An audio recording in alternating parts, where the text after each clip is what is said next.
Olá, o meu nome é Hélio Borges e encontro-vos para mais um capítulo das Conversas Psicológicas.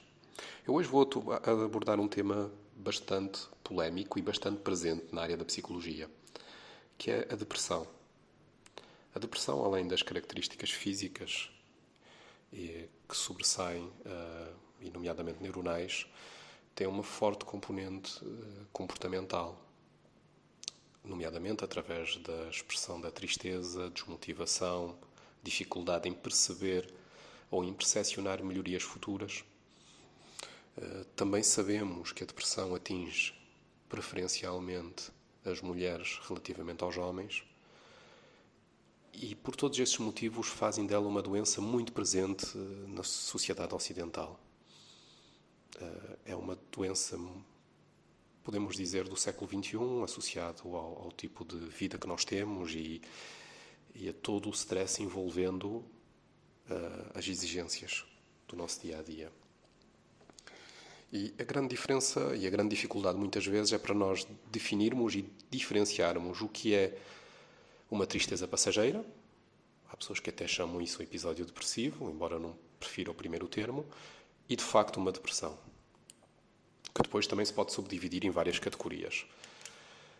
A tristeza passageira acontece muitas vezes devido a um evento particular e até de certa forma traumático. Por exemplo, o falecimento do ente querido, o término de um relacionamento, termos sido eventualmente despedidos do nosso trabalho, ou seja, são eventos que ocorrem no nosso dia-a-dia e que de facto impactam a nossa vida e que nos fazem, por algumas horas ou até dias, ficarmos com sintomas muito semelhantes a uma depressão.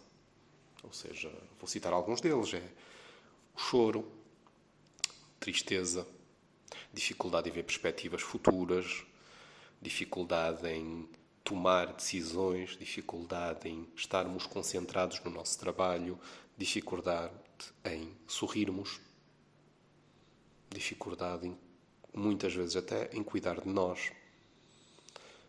Agora, felizmente, na esmagadora maioria dos casos, temos a capacidade de ultrapassar esses obstáculos e voltarmos progressivamente a uma vida normal. A pessoa que é caracterizada com a patologia de depressão major geralmente não tem essa capacidade, ou seja, ela fica nesse estado de letargia durante meses ou anos.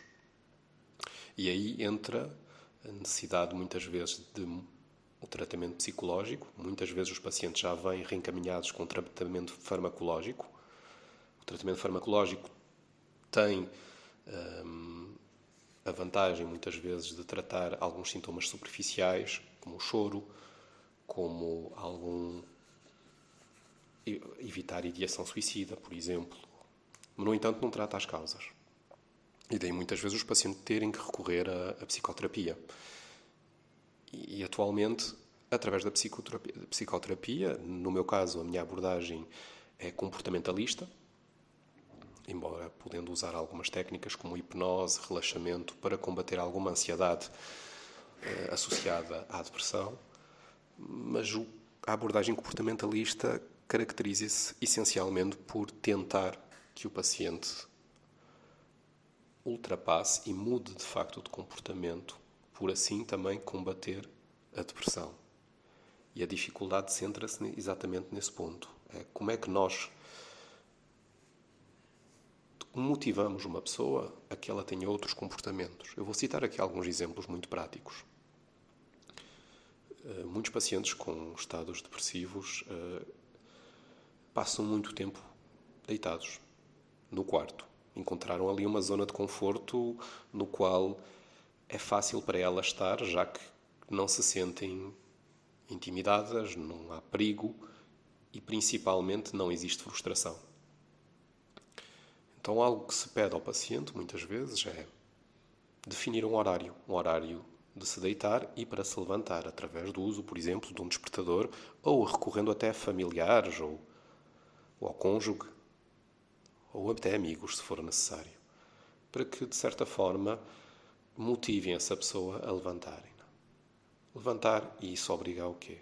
a abrir as persianas do quarto, por exemplo. É algo que muitos pacientes não fazem, ficam no quarto horas e horas e dias fechados no quarto. Outra questão também é vestirem-se. Muitos pacientes, sobretudo em caso de pessoas que não trabalham, não estudam, têm a tendência de andarem vestidos com a mesma roupa e levando até a um certo descuido da higiene pessoal. E esse ponto também é particularmente problemático, porque a pessoa, associada a estes comportamentos, pode ganhar alguma fobia também, em casos mais extremos, a encontrar-se com outras pessoas desconhecidas, fobia social, e isso assume contornos particularmente graves. Ou seja, a pessoa tem que se levantar a uma hora dita comum, não é? O ideal seria que se levantasse a uma hora como se fosse ir trabalhar.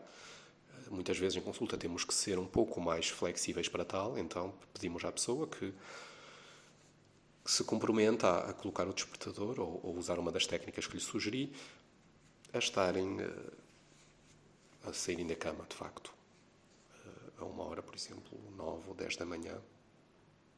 Acreditem que para alguém que está habituado a sair às 3 ou 4 ou 5 da tarde só para ir almoçar, já é um progresso evidente.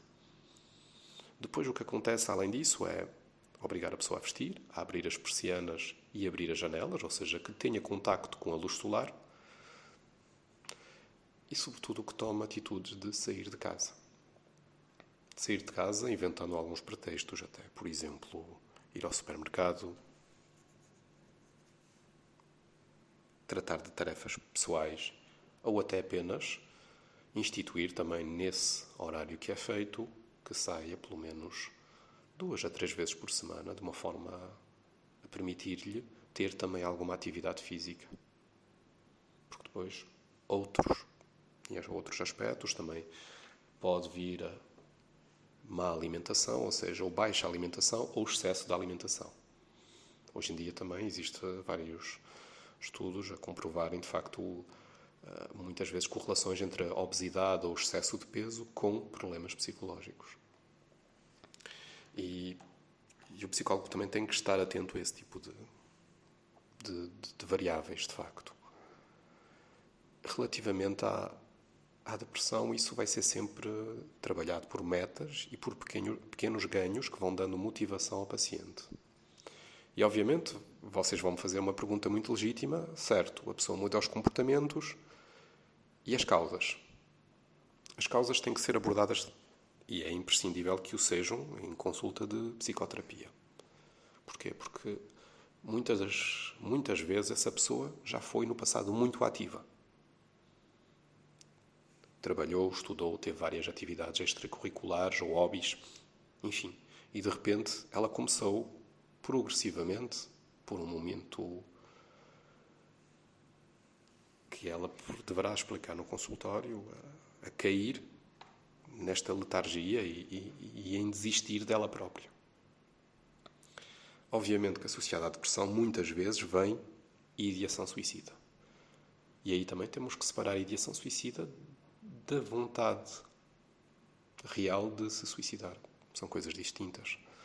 A ideação suicida, muitas vezes, o paciente caracteriza a mesma por uma fantasia acerca da morte, ou seja, como imaginar o seu enterro, como e que pessoas estarão nos funerais, ou seja, de certa forma é uma chamada de atenção para que a pessoa queira ser apreciada, queira ser amada. E isso acontece muitas vezes. Apenas uma pequena minoria deseja, de facto, pôr fim e pôr termo na sua vida. Depois, relativamente à depressão, também temos que identificar vários aspectos. Como referi no início, a depressão tem características, em muitos dos casos, hereditárias. Ou seja, existe aqui um problema físico. Daí, muitas vezes, a necessidade do recurso em complemento à psicoterapia, à psiquiatria. E, muitas vezes, esse problema físico é crónico. Ou seja, nós não podemos evitar essa questão, nem podemos, entre aspas, curá-la para sempre. E vai sempre existir esse ponto que a pessoa vai ter que aprender a conviver com esse aspecto da sua personalidade.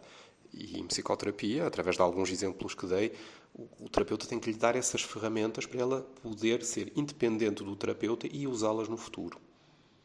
Depois existe a caracterização da depressão e existe, como referi, a depressão major, que é mais clássica e a mais prolongada, em muitos casos, como referi, a crónica.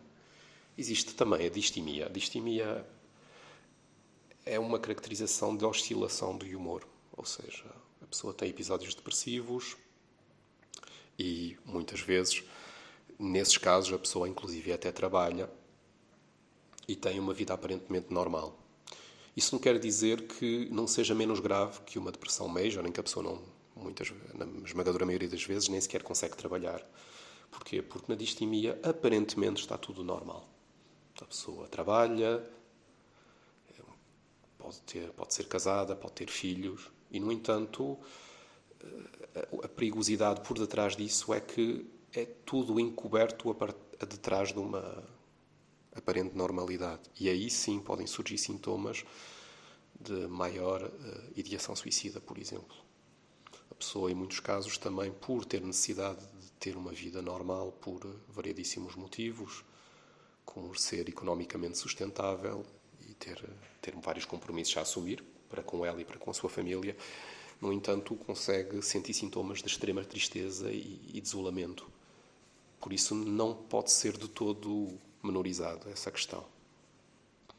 Depois existe outra tipologia de depressão, que é, muitas vezes até uso este termo de forma errada, que é perturbação bipolar. E essa perturbação também é que acontece no menor dos casos, ou seja, apenas um pequeno número de pessoas tem essa perturbação. Provavelmente num próximo capítulo poderei abordar esta perturbação de uma forma mais extensa. Eu vou resumi-la muito brevemente, mas consiste em pessoas que têm alterações de humor de tal ordem que oscilam entre episódios maníacos. Quando dizemos episódios maníacos, falamos de episódios em que essa pessoa está extremamente feliz, anormalmente feliz até. E episódios depressivos muito profundos, ou seja, existe aqui um problema de personalidade, uma perturbação em que o utente não consegue controlar essas variações de humor que vão do céu ao inferno, usando assim um termo um pouco popular. E, de facto, isso causa-lhes grandes danos, porque a pessoa consegue ser muito produtiva durante semanas ou meses e cair num estado letárgico e completamente improdutivo também durante semanas ou meses. E é uma situação, emocionalmente, podemos comparar isso a uma montanha-russa. Esses são alguns dos principais pontos da depressão que pode chegar às consultas. E pronto, é algo que será uma doença que não está em vias de resolução, ou seja, uma doença tratável, não é, por psicoterapeutas e psiquiatras, mas não podemos dizer que no futuro se afiguram dias melhores, tendo em conta, isto não é nenhuma crítica à sociedade que nós temos, mas tendo em conta o tipo de sociedade em que nós estamos a viver, ou seja, é algo que cada vez mais as pessoas têm que estar sensibilizadas e para poderem recorrer a uma ajuda técnica para combater esse problema quando sentem que sofrem dele. Espero que tenham ficado um pouco mais esclarecidas sobre este tema e muito obrigado a todos.